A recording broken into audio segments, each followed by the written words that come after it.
Hello everyone, we have already discussed the concept of sets. Now we are going to discuss the relations. Let capital A and B be sets. A binary relation or simply relation from set capital A to set B is a subset of A cross B.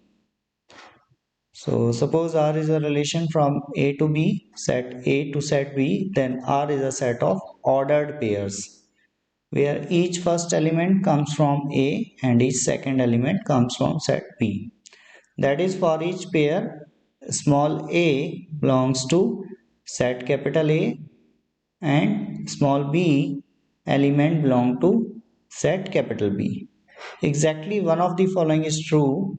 That is, first is either AB belongs to R. We say that A is R related to B, written like this, and AB does not belong to R. We then say A is not R related to B, written like this. So if R is a relation from a set capital A to itself, then R is a subset of A square, that is A cross A. Then we say that R is relation on a A. So then domain is the set of all first element of the ordered pairs which belongs to R. So if we are taking A cross B, then all first element of the ordered pairs which belongs to R is the domain, and range is the set of all second elements of ordered pairs which belongs to capital R. So like we have set A equals to which have the element 1 2, and we have the element ABC, then A square would be A cross A would be this, and A cross B would be 1A, 1B, 1C, then 2A, 2B, and 2C. So the first elements are domain and the second elements are range. And B cross A can be calculated like this: A1, A2, B1, B2, then C1, C2. We have many types of relations, like we have reflexive relation. So a relation R on a set capital A is reflexive if A relates A for every A belongs to set A.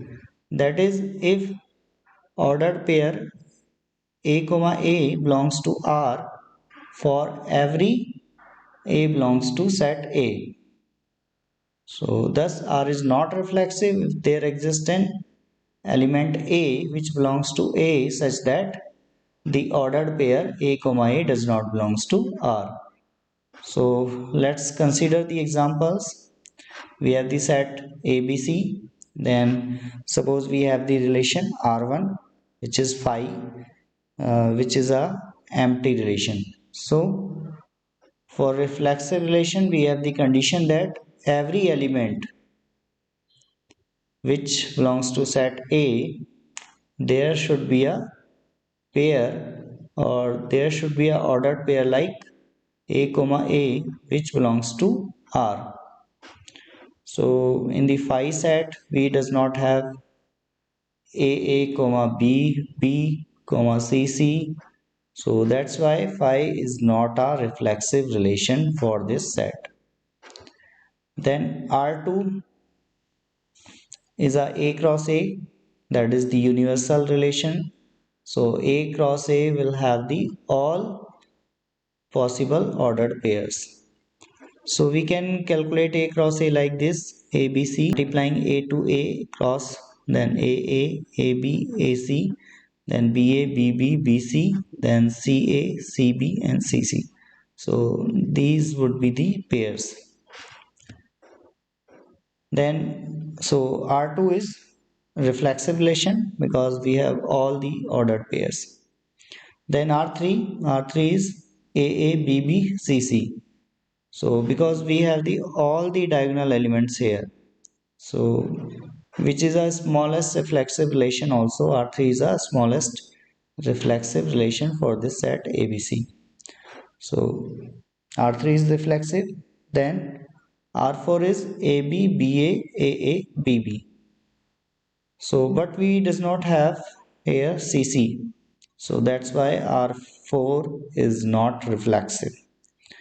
Then R5 is AA, BB, CC.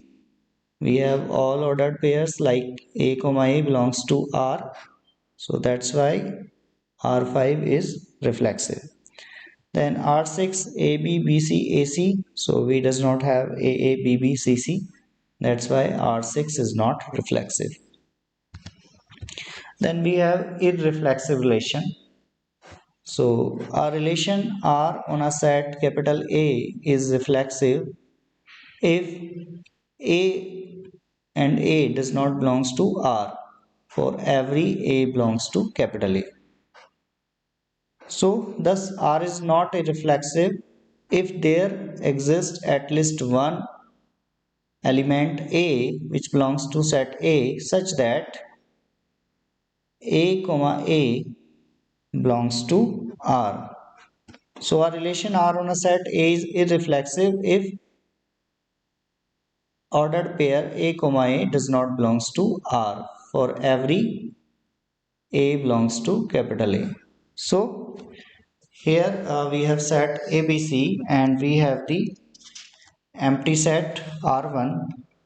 So R1 would be irreflexive because we does not have any AA, BB or CC. Then R2 we have A cross A. R2 is not irreflexive. Then R3 will not be irreflexive because we have AA, BB and CC.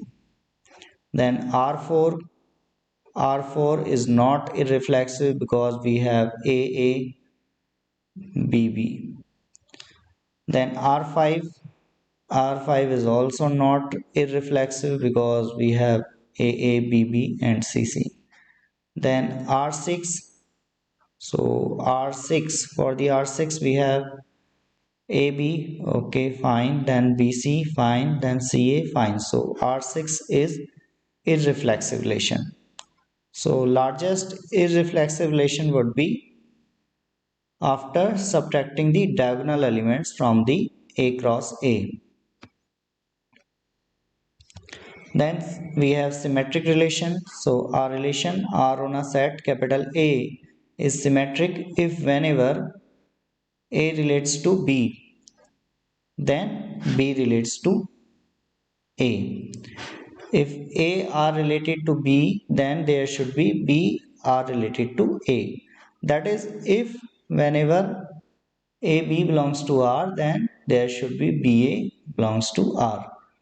So let's take these examples. We have set ABC, then R1 is AB and BA. So if AB, then there should be a BA. Then this satisfy the condition for the symmetric relation. Then R1 is symmetric. Then second is BC, CB. Then that's fine. BC and CB. Then BB and CC. That's also fine because if AB, then BA. So this is fine for BB and this is also fine for CC. So R2 is symmetric relation. Then R3 obviously is symmetric relation. Then R4, for R4 we have the condition in the symmetric relation. If we have AB, then we should have BA. But if we don't have AB, then we don't need to check for BA. That's why R4 is symmetric relation. Then R5 is A cross A, which have all ordered pairs. So that's why R5 is symmetric relation. Then we have R6. So R6 we have AB, then we don't have BA. We have BC, we don't have CB. We have AC, then we don't have CA. So that's why R6 is not symmetric relation. Then we have R7. So if we have AB, then we have BA. That's fine. but we have AC, but we don't have CA. That's why R7 is not a symmetric relation. Then we have anti-symmetric relations. So our relation R on a set capital A is anti-symmetric if whenever AB belongs to R and BA belongs to R, then A equals to B. So if AB belongs to R and BA belongs to R, then A should be equals to B. So we have the set ABC. So we have like relation R1, AB, BC, AC. So we have AB, but we don't have BA. So we don't need to check whether A equals to B. So that's fine for AB.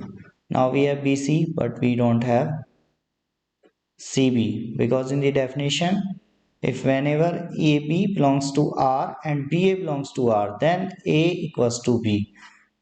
So that's why we have BC, but we don't have CB, then we don't need to check whether B equals to C. So that's fine for BC. Then AC, we don't have CA, then that's fine. So R1 is a antisymmetric relation.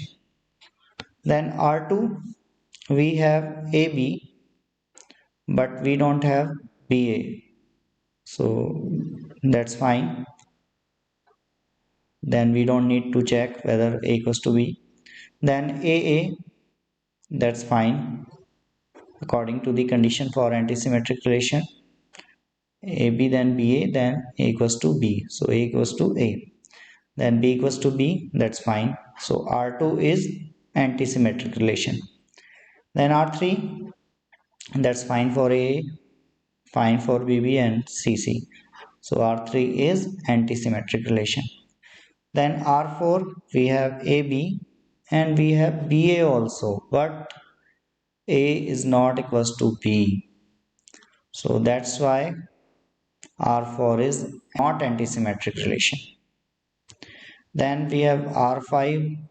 So if AB and BA belongs to R, then we need to check whether A equals to B. But we don't have AB, so we don't need to check whether there is BA and then whether A equals to B. So R5 is antisymmetric relation. R6 is not antisymmetric relation because we have the condition AB and BA, then A equals to B. Because R6 is A cross A and R6 will have all the ordered pairs. So that's why R6 is not antisymmetric. Then we have R7 relation. So R7 we have AB, but we don't have BA. So we don't need to check whether A equals to B. So that's fine for AB. Then we have BC, then we don't have CB, then that's fine. But we have AC and we have CA also, and A is not equals to C. Then that's not fine. So R7 is not antisymmetric relation. Then we have asymmetric relations. So our relation R on a set capital A is asymmetric if AB belongs to R, then BA should not belongs to R. It means that R is not asymmetric if for some A and B from capital A, both AB belongs to R and BA belongs to R. So we have set A which have the elements 1, 2, 3. So R1 is phi. So because there is a condition, a relation R on a set is asymmetric if AB, then BA should not be there. So we don't have AB, so that's why we don't need to check BA. So that's why R1 is asymmetric relation. Then R2 is A cross A. A cross A will have all ordered pairs. So that's why R2 is not asymmetric relation. Then R3, we have 1 1. Then we have because if AB, then BA should not be here, but BA is here, so that's why R3 is not asymmetric relation. Then R4, we have 1 2, we don't have 2 1, we have 2 3, we don't have 3 2, we have 1 3, but we don't have 3 1, so that's why R4 is asymmetric relation. Then we have 1 2, then 2 1, so that's why it is not asymmetric relation. R5 is not asymmetric relation. Then we have R6, so we have 1 1, 2 2, so that's why, and 1 2 and 2 1 also, that's why it is not asymmetric relation. So asymmetric, antisymmetric and symmetric relations all are different. So this is the example 1 1 1 2 2 1 2 3 is the relation which is not symmetric, which is not antisymmetric, and which is not asymmetric also. You can verify that. So we have transitive relations also. A relation R on a set capital A is transitive if whenever AB belongs to R and BC belongs to R, then AC should belongs to R. Thus R is not transitive if there exists ABC belongs to capital A set such that AB and BC belongs to R but AC does not belongs to R. So like we have set A equals to 1 to 3. So then we have relation R1 5. So here we have to check if AB and BC then AC. But we don't have AB. So that's why we don't need to check BC then AC. So that's why R1 is transitive relation. Then R2 A cross A. So A cross A will have all ordered pairs. So that's why R2 is transitive relation. Then now R3 have 1 1 2 2 3 3. So that's fine. So R3 is transitive. Then R4 we have 1 2, then 2 3, then 1 3. Then that's fine. A B B C A C. R4 is transitive. Then R5 is we have 1 2, but we don't have 2 3. So that's why we don't need to check 1 3. Then we have 1 3. Then we don't have 3 2. That's why we don't need to check 1 2. So R5 is transitive. Then R6 we have 2 3. Then we don't have 3 1. So that's why we don't need to check whether 2 1 is here. So we have only 2 3. That's why R6 is transitive. So R7 is 1 2 2 1. So we have AB then BC, but we don't have 1 1. So R7 is not transitive relation.